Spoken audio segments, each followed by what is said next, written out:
Yang pertama saya mau bahas untuk yang Sirekap dulu. Yang pertama, pada dasarnya teman-teman KPPS setelah memfoto formulir C hasil plano di TPS yang ada angka telinya itu kemudian dikirim ke data center KPU, dan kemudian dari situ dibaca oleh sistem atau Sirekap itu, dan kemudian dipublikasikan fotonya dan juga angka hasil pembacaan dari foto tersebut. Itu diupdate terus. Namun demikian, sebagaimana saya sampaikan pada tanggal 15 Februari 2024 yang lalu, baik sistem atau secara sistem sebenarnya bisa membaca kalau ada angka hasil konversinya itu anomali. Kenapa? Kalau di dalam negeri per TPS itu kan maksimal pemilih 300.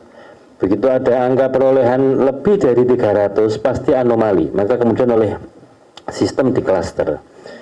Yang sudah terlanjur terpublikasi tetap terpublikasi, kemudian yang terklaster anomali kemudian kita lakukan koreksi-koreksi.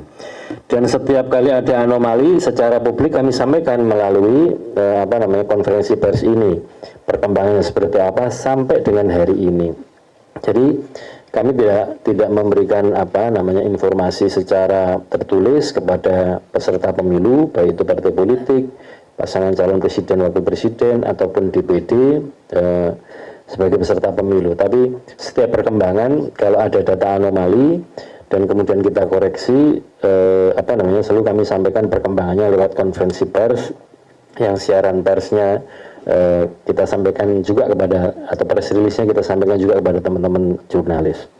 Perlakuan kami sama, semuanya juga demikian. Jadi semuanya melalui informasi publik yang kita sampaikan melalui siaran pers dan juga konferensi pers. Yang kedua, soal update tayangan yang angka hasil konversi pembacaan foto, itu beberapa waktu yang lalu kan kita tunda dulu untuk tayang, karena setiap kali unggahan foto itu naik atau terkirim, itu secara otomatis kemudian akan terbaca. Kemudian kita publikasikan secara bertahap yang angkanya sudah sinkron. Bagi yang belum sinkron, kemudian kita cek ulang dan kemudian kita koreksi sebagaimana yang kami sampaikan tadi datanya.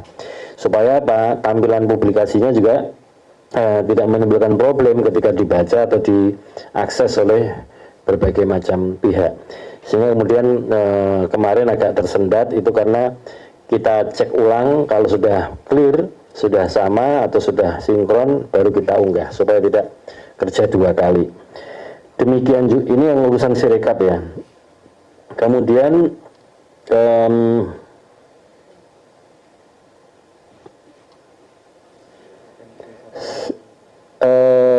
ada juga unggah formulir C hasil yang kosong misalkan.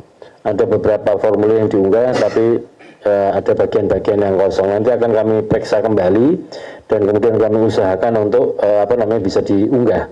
Jadi kami juga membuat kebijakan bagi teman-teman anggota KPPS misalkan ya yang belum sempat memfoto atau kualitas fotonya kurang bagus, itu kemudian ketika rekap PPK, kotak suara kan dibuka nih.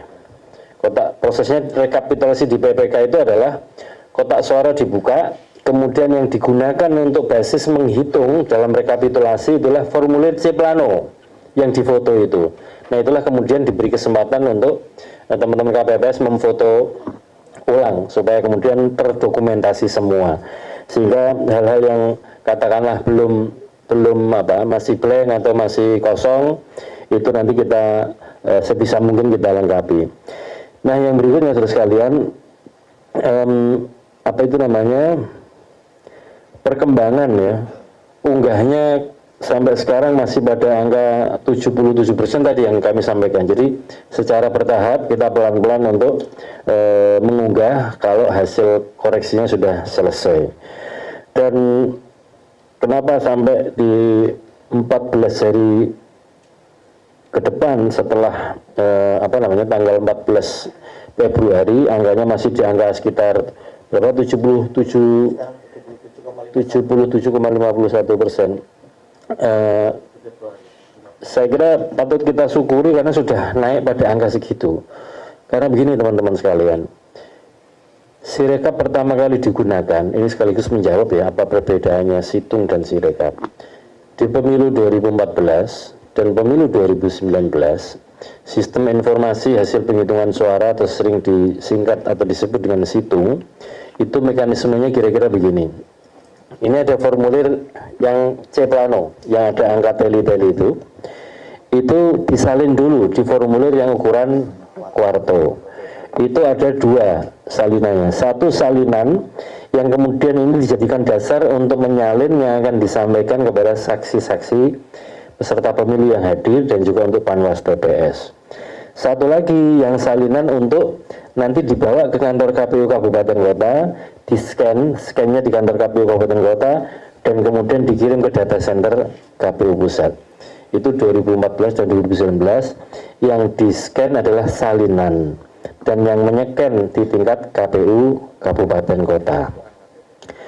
Nah, perkembangannya kemudian tentu kita evaluasi ya.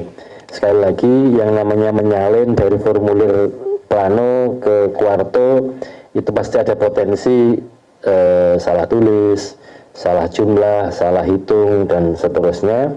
Maka kemudian mulai Pilkada 2020 KPU mengembangkan atau menggunakan untuk memperkenalkan Sirekap, sistem informasi rekapitulasi hasil penghitungan suara.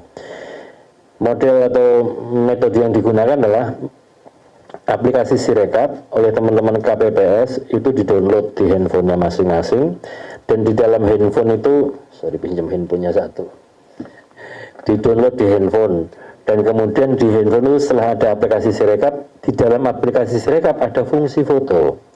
Jadi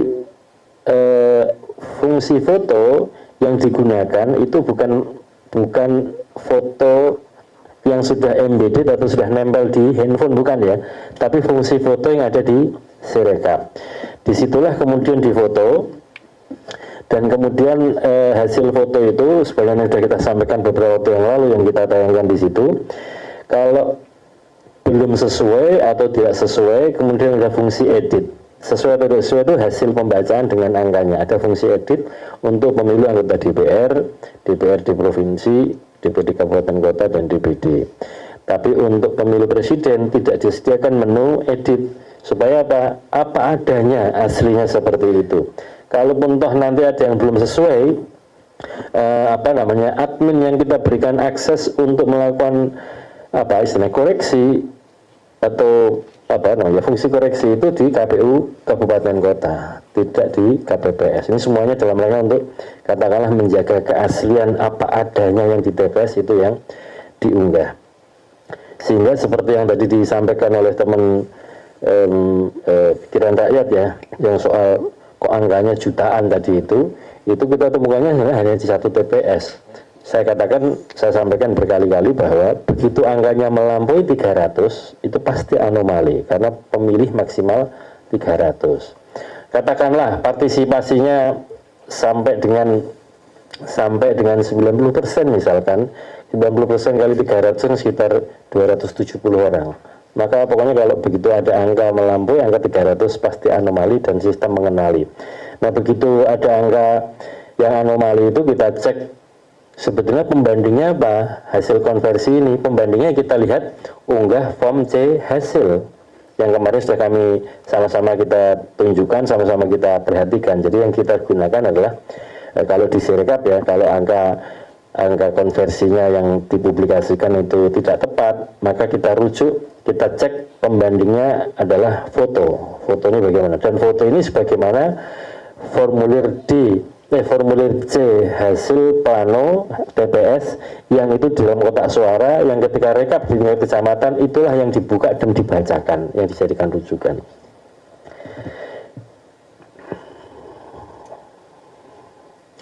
Nah, saya lanjutkan bedanya situng dengan Sirekap di situ. Jadi kalau Sirekap ini yang difoto itu adalah formulir C plano, itu adalah formulir pertama kali yang digunakan untuk mengadministrasikan hasil perolehan suara. Jadi begitu ketua KPPS buka surat suara, dibuka sah untuk paslon nomor sekian, itulah pertama kali dicatat di formulir C Plano. Angkanya pakai angka tali itu, misalkan dapat 1, 1, begitu sampai 5 di garis miring gitu kan, sehingga itu ukurannya 5, nanti 5 lagi seperti itu. Dan kalau yang salinan tidak ada lagi angka talinya, kalau salinan sudah angka dan huruf. Yang dibagikan atau disampaikan kepada saksi di TPS adalah salinan yang ukurannya kuarto maupun kepada pengawas TPS. Namun akses Sirekap web ini kan juga bisa diakses oleh semua partai politik, semua peserta pemilu, bahkan calon. Maksudnya calon itu begini, peserta pemilu DPR dan DPRD kan partai politik. Calon-calonnya kan yang namanya saksi di TPS kan saksinya partai, bukan saksinya calon. Kalau calon nggak bisa mengakses dokumen langsung di TPS, ya mengaksesnya lewat Sirekap. Nah, soal penilaian apakah Sirekap membantu atau tidak, bermanfaat atau tidak, silahkan dikomentari. Kami, kalau yang komentar kami kan dikira mengklaim subjektif lah, silahkan saja. Nah, semoga saja teman-teman jurnalis yang di sini juga mengikuti perkembangan itu, apakah yang hasil angka tayangan hasil konversi maupun unggah form C hasilnya itu. Nah, bahwa ada beberapa TPS yang kalau dibuka unggah formulir C-nya belum ada, sehingga angka konversi hasilnya juga belum ada, memang dalam antrian sebelum kita tayangkan, kita koreksi, kita cek dulu, kalau belum sinkron, maka kita koreksi. Tapi yang kita unggah terus adalah foto formulir C hasilnya itu Plano kita unggah terus. Tapi hasil konversinya kita unggah secara bertahap setelah melalui verifikasi yang berlapis-lapis itu. Saya kira itu yang berkaitan dengan Sirekap. Nanti perkembangannya kita sama-sama saksikan di layar.